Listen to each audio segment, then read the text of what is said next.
Okay, so here's a video on section 2.2 homework. This is number 8, all right? And everybody has different numbers, but again, just remember that if you need to solve a 3x4 by hand, you can use a calculator. You don't need to do it by hand. And then if it's a story problem, any size, you can, use a calculator. So you don't have to do the pivots by hand on this. You need to understand that you would get a 3 with zeros above or below, and then like a 1 here and so forth with zeros above and below down the diagonal. But again, I might only have you do 1 or 2 pivots right now. We'll get more into that later. So right now, I'm just going to go solve this. So I am going to, let me grab technology here. So I'm just going to go ahead and grab, let me write down my values first. Oh, hopefully they didn't change.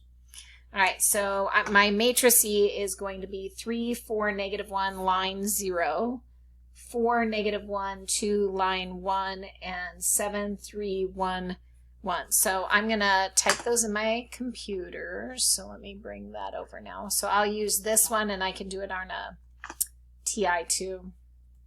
All right, so I'm just going to put the coefficients in there, which were what? 3 tab, 4 tab, -1. Oopsie, I don't know why I did that. Oopsie, that's not good. Okay, let's try again. So we have 3, 4, -1 should be here, and then the total was what? 0.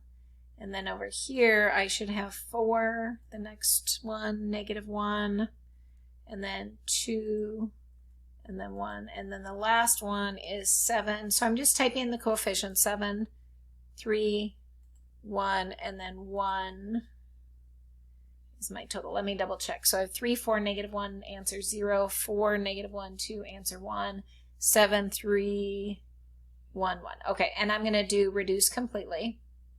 All right, now the problem is with this program, it is giving us ugly decimals. And so that, see up here where it says decimal and fraction, I'm going to switch that to fraction, and that is going to be so much nicer. Okay, so my math lab is not going to want decimals, okay? So let me write this answer matrix down. So 1, 0, 0, 0, 1, 0, 7 19ths, -10 19ths, 0, and draw my line. 4 19ths, -3 19ths, and 0. All right, and I am going to switch to my doc cam here. So let me get out of all this stuff here. All right, and I'm going to turn my doc cam on, and I'm going to do the same on my TI. Okay, yeah, that's fine. All right, let me open this up. Okay. So hopefully that will focus. Oh, there we go. Okay, so on my TI, I'm going to do the same thing. I'm just going to do the same process. So I'm going to hit second matrix. Remember, you edit and you work your way backwards. So I have my 3x4. Okay, so I'm just going to enter my original matrix, which was 3, enter 4, enter -1, enter 0, enter next row, 4, enter -1, enter 2, enter 1, enter. Bottom row, 7, enter, 3, enter, 1, enter, 1, enter. All right, and you know, I double check, but I have my answer here, so I guess if they don't agree, I have kind of a double check that way.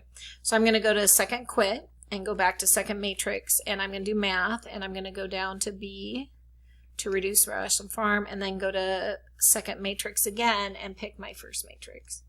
And again, it gives me ugly decimals, so I'm going to hit math, enter, enter to convert it into fractions. And do I agree with the calculator? Yes. So understanding that you can convert those to fractions is huge. All right, this tells you that 0 equals 0 because you have 0x is 0, y is 0, so 0 does equal 0. That is true. So what that tells you is you have infinite many solutions, which means you need parameters, okay? So, and again, matrices are awesome with parameters. Whatever your last variable is, x, y, z, I have 3 variables, so z is my last one. If I had 4, if I had x, y, z, w, then w would be it. And then what you do is you solve for x, and you shove that answer there. You solve for y, and you shove that answer there, and then you have that. All right, so let's go up above. And again, this is not bad. This is your y, this is your z. And so do you see how you have this? You need to add that to the other side because you want to solve for y. So to get rid of a -10 19ths z, I'm going to add that to the other side. And that's going to be my parameters. So -3 19ths plus 10 19ths z.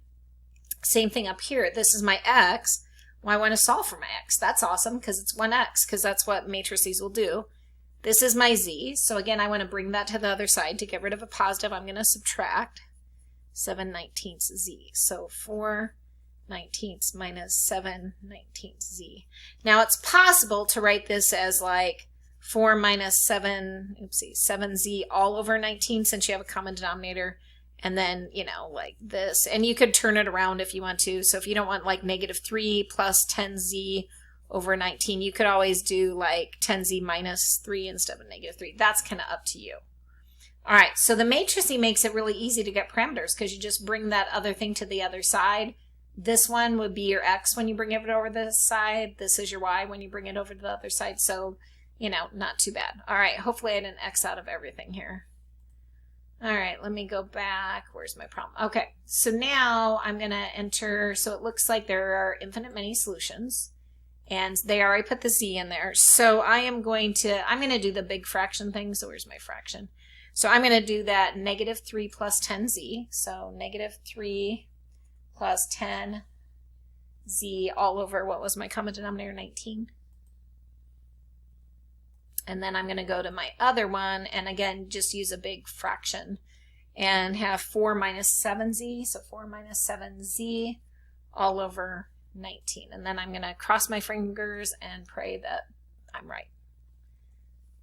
Yay, I got it right. Okay, so that's when I'm ready for the next question. Now, how would I know if it's the other two scenarios, right? So if I go back, like, how would I know? Well, if you get an answer, then you know that's right. So for example, and let me make this bigger, is when your calculator or whatever did the pivots, if it gave you the, you know, the diagonals of ones, so 0, 1, 0, 0, 0, 1, and it gave you, you know, whatever, 12, 14, -7, right? Then you have an answer, right? X equals 12, Y equals 14, Z equals -7. Okay, so that's when you know you have one unique answer, okay?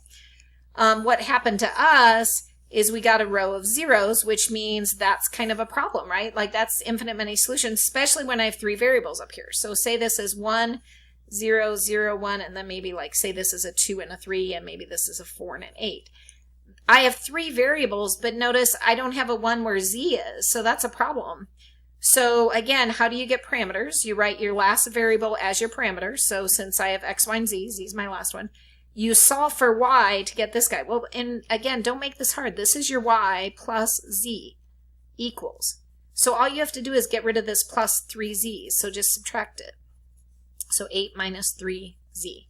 And then same thing here. You have x, which is perfect because you want to solve for x. So then this is 2z. So again, to bring it over, you're going to subtract it. And again, there's your equal sign, 4 minus 2z. And that's parameters. Okay, and then the other case is when you get no solution. So that's when you get like 0, 0, 0 equals, say, 1.